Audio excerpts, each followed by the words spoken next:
Olá pessoal, hoje a gente vai falar novamente um pouco sobre arquitetura e projeto de software e eu vou apresentar para vocês alguns padrões arquiteturais que são utilizados hoje em dia, né? Não vou mostrar todos, mas pelo menos vocês no futuro, quando forem fazer uma graduação ou se especializarem mais na temática, vocês possam pesquisar e entender melhor esses tipos de padrões arquiteturais. Logicamente, os mais básicos a gente vai entender hoje para que nos estudos futuros vocês tenham uma noção da diferença entre esses padrões e a importância deles. Então, a gente vai falar, né, sobre os padrões e estilos arquiteturais. Então, muitas vezes, os sistemas eles têm o mesmo domínio e vão ter arquiteturas semelhantes. Por exemplo, sistemas de e-commerce vão ser bem parecidos. Eles precisam de um cadastro de usuário, de uma autenticação, de uma parte onde vai aparecer os itens a serem comercializados e também na estrutura de como eu vou ter os serviços, né?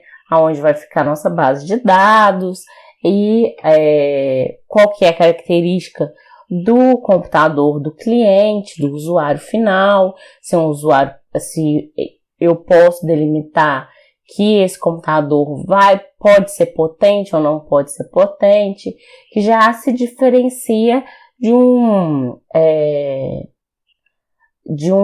domínio já de uma loja, por exemplo. Um sistema para uma loja, a arquitetura, o padrão arquitetural que a gente pode basear, a gente pode entender que as máquinas podem ser mais potentes, a gente pode colocar mais trabalho na máquina do usuário final e a gente pode criar, ter arquiteturas diferentes de acordo com cada uma dessas peculiaridades, né? Então, a arquitetura de um sistema ela pode ser projetada em torno de um ou mais padrões e estilos arquiteturais. E um estilo arquitetural vai definir os tipos de elementos que podem aparecer numa arquitetura e as regras que vão reger a interconexão entre esses elementos. Então, um padrão arquitetural já é uma solução mais geral e mais utilizado, e a gente vai ter mais frequência, né, dessa utilização dentro do nosso contexto. E o padrão ele vai ser visto como uma solução para um problema, enquanto o estilo ele é mais geral e não requer um problema para resolver sua aparência. Então essa é a diferença do estilo para o padrão. O padrão ele vem para resolver mesmo um problema, uma determinada situação, né? E aí a gente vai ter inúmeras arquiteturas diferentes que podem implementar o mesmo padrão e compartilhar as características relacionadas. Então, os principais estilos e padrões arquiteturais que a gente tem são a arquitetura em camadas, que é o padrão layered, a arquitetura de repositório, a arquitetura de filtros e dutos, que também é chamado de pipes and filters, nos sistemas distribuídos. Com relação aos sistemas distribuídos, a gente tem cliente-servidor, padrão broken e arquitetura ponto a ponto, ou P2P. Nos sistemas interativos e web, né? A gente vai ter a MVC, que é muito utilizada, a ADR, a Action Domain Responder, e os sistemas adaptáveis a gente tem a arquitetura orientada a serviço, SOA, máquina virtual e arquitetura de microserviços. O primeiro, né, que é um dos padrões mais utilizáveis, é a arquitetura em camadas. Então, a gente vai ter camadas abstratas que vão fornecer um serviço. Então, a gente pode ter aqui um exemplo que seria o sistema traduzido numa interface com o usuário, um gerenciamento de interface com o usuário, por exemplo, a parte de autorização e autenticação desse usuário, a parte da regra de negócio, em que você vai definir os recursos dos sistemas, como aquele sistema vai funcionar, né? E o apoio ao sistema, que seria a parte do sistema operacional e banco de dados. Então, as camadas, lógico que essas camadas elas podem se fundir, mas elas podem ter essa dinâmica. Então, quando a gente vai usar a arquitetura em camadas, na implementação de novos recursos em cima de recursos existentes, para proteção de multinível e quando o desenvolvimento é feito por várias equipes. Então, uma parte pode ficar com o front-end, que é a parte da interface, e outra parte pode ficar com a regra de negócio, que seria o back-end, e aí a gente pode ter a equipe que trabalha com a base de dados, tudo isso separado. E aí, um exemplo é o sistema cliente-servidor em camadas. Então, aqui é um exemplo de um sistema cliente-servidor em camadas, em que a gente tem a organização dos serviços, né? Então, aqui a gente tem a máquina dos clientes, né? Aqui embaixo. E aqui os servidores. O servidor de arquivo, que vai trabalhar com a parte toda de arquivo, que a gente vai guardar, dependendo se tem essa funcionalidade, né? A gente vai ter o servidor de banco de dados, que vão ser todos os dados relacionados ao sistema, né? E o arquivo vai ser só de consulta, então não é acessado geralmente não é acessado com muita intensidade.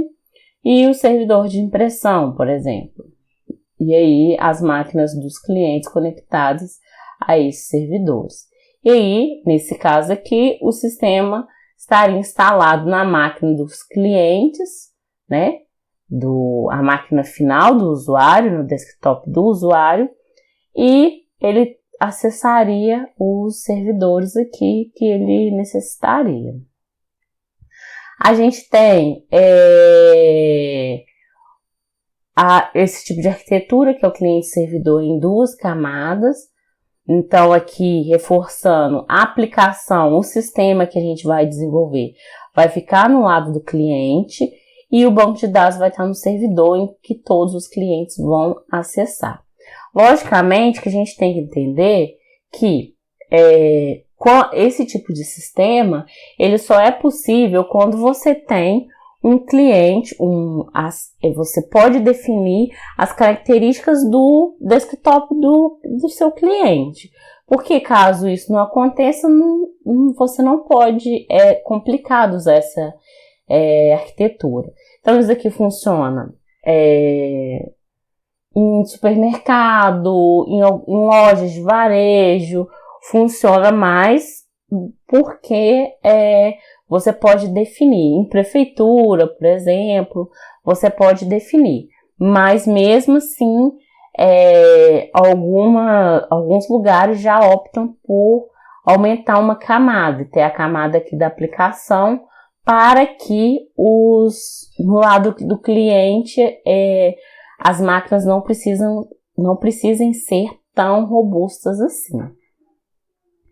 Então, essa é uma ideia que a gente tem. Então, a gente pode ter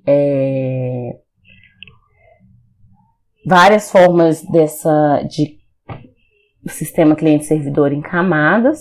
O cliente, ele pode ser um cliente magro, então ele vai ter o mínimo de informação e coisas rodando nele. E aí a gente trabalha com um servidor que tenha banco de dados, o gerenciamento de dados e o processamento da aplicação. Então, esse modelo cliente magro, ele é importante quando a empresa ela prefere ter o sistema rodando na máquina, numa máquina, comprar um servidor muito bom, ou servidores, né, muito bons, para rodar a aplicação, e a máquina do cliente ser considerado um terminal burro, em que ele só vai enxergar o que está fazendo, o que está passando no servidor, mas o processamento não é feito.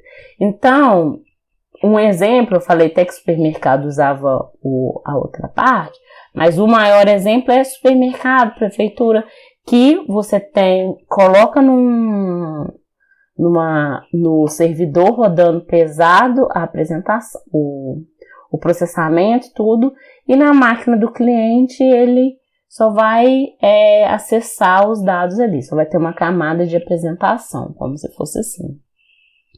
Já o modelo cliente gordo é o que eu já havia falado. Lojas do varejo geralmente utilizam esse tipo. Então, o processamento é feito no cliente.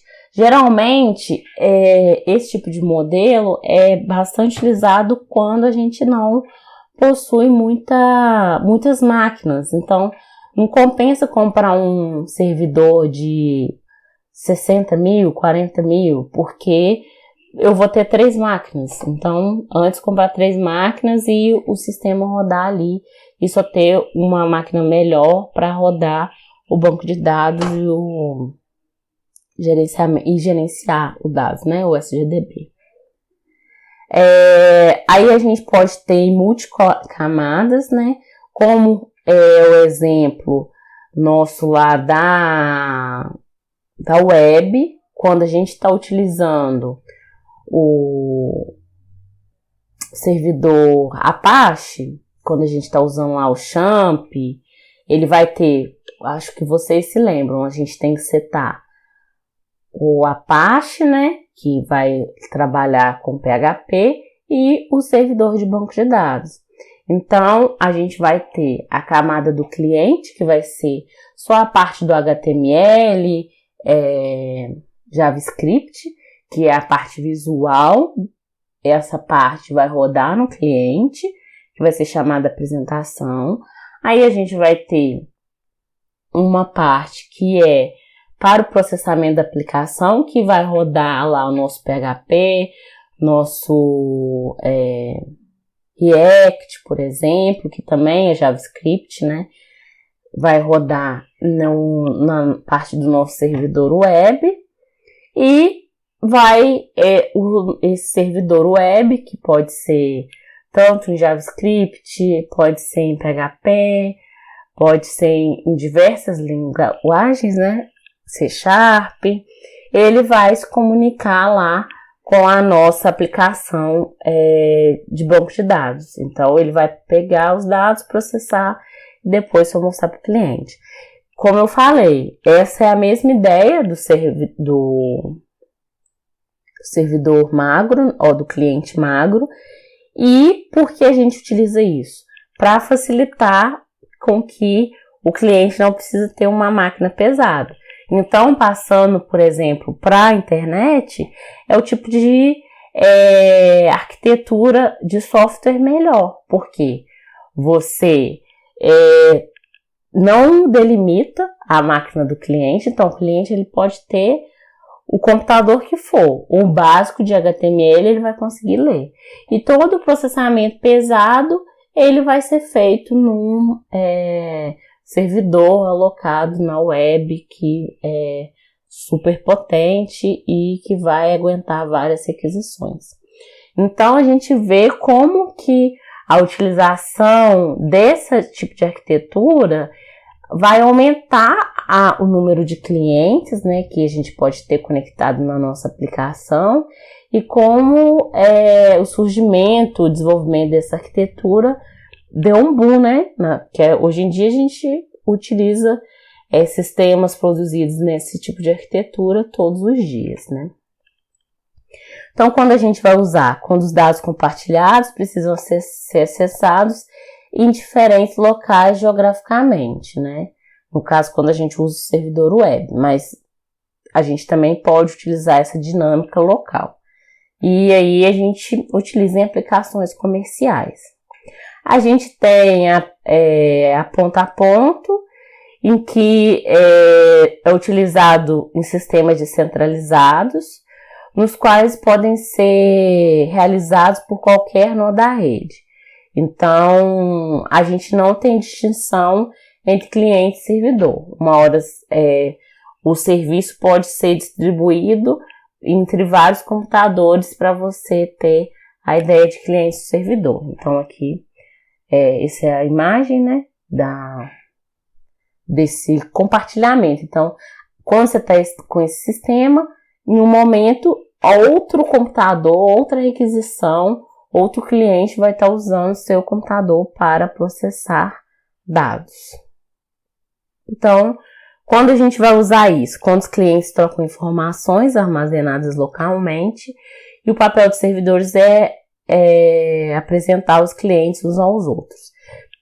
Então, a gente vai ter, geralmente, esse tipo de arquitetura em serviços de compartilhamento, de torrent, desse tipo de compartilhamento de informação, e em que hora você vai ser o cliente, outra você vai ser o servidor, e o servidor geral ele só vai apresentar cada nó, cada cliente para o seu servidor, ele só vai fazer isso. O processamento vai ficar distribuído entre as máquinas. A gente também tem a arquitetura orientada a serviços, né, que é o SOA. A funcionalidade do sistema são disponibilizados na forma que os serviços vão estar conectados através de um barramento.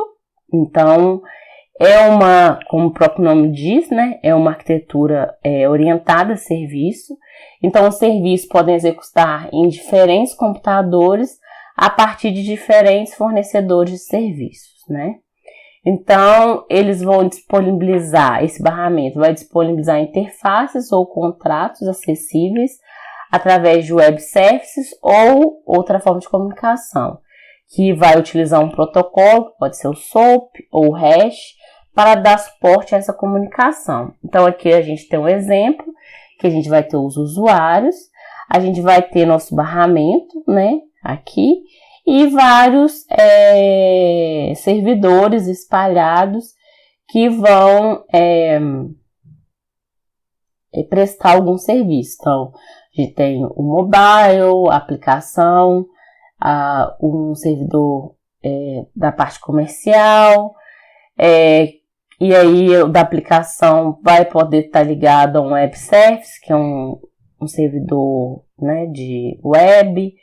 Aí a gente pode ter servidores de e-mail, servidores de banco de dados, que vão ser ligados ali por esse barramento e vão prestar uma conexão através de um protocolo para cada um dos itens que a gente tem. Então, a gente pode ter conectado diferentes dispositivos nesse nosso sistema e dentre esses vários dispositivos a gente vai ter diferentes tipos de serviços que vão ser também apresentados. Outro padrão que também é um padrão layered é o MVC. Então aqui é a ideia de como ele funciona. A gente vai ter uma camada lógica de apresentação, né, que vai ter interface de usuário, API de serviços. A gente vai ter uma parte onde está a lógica da aplicação. Então, todos os objetivos de negócio vão estar nessa camada lógica da aplicação. E a lógica de gerência, em que a gente vai ter os modelos físicos, as tabelas, as triggers, os procedures, que faz parte da base de dados, e o acesso a esses dados. Vai estar nessa terceira camada, que é a MVC. Essa MVC, né, que é Model View e Controller, então vai ter o View, que vai solicitar um evento, aí vai passar o controller que vai analisar esse evento, vai fazer uma chamada lógica de armazenamento aqui, né? Ou armazenar. O model, ele vai retornar o resultado do processamento para o controller vai definir esses dados e repassar para o view. Então, é um tipo de padrão muito utilizado, principalmente quando você tem diversas formas de aplicação, diversos tipos de aplicativos acessando ali, né? Então, uma outra forma de mostrar seria o browser.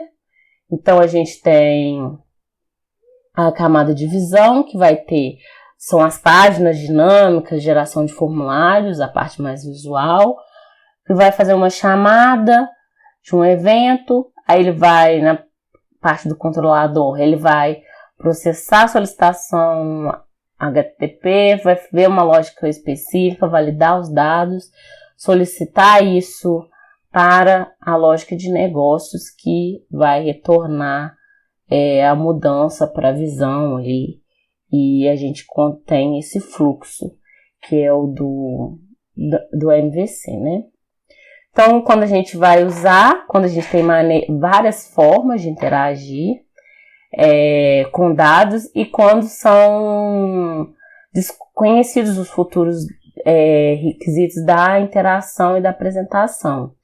Então, as aplicações do web em geral ou são clientes servidor em 3 camadas, né? São em 3 camadas, ou eles vão utilizar o Model Viewer Controller, que é uma outra forma. Os frameworks, eles já implementam a MVC, então a gente tem frameworks para isso, em ASP, .NET, MVC, Visual Studio, Laravel, que é em PHP, né? E o Node também, ele vai trabalhar com esse padrão, pode ser trabalhado com esse padrão de MVC. Então é importante porque a gente, por exemplo, aqui no View, a gente pode ter diversos tipos de views. A gente pode ter um view para celular, outro view para televisão, outro view para web, né? E o controlador aqui vai controlar e enviar de uma forma específica para cá. E aí a gente continua com o nosso modelo da base de dados único aqui para as 3 ou 4 ou 7, quantas formas de acesso diferentes a gente pode ter nesse padrão. Então é isso, pessoal. Espero que vocês tenham entendido a parte de padrões e estilos arquiteturais, que é muito importante para que a gente consiga desenvolver esse software de maneira mais eficaz. Até a próxima!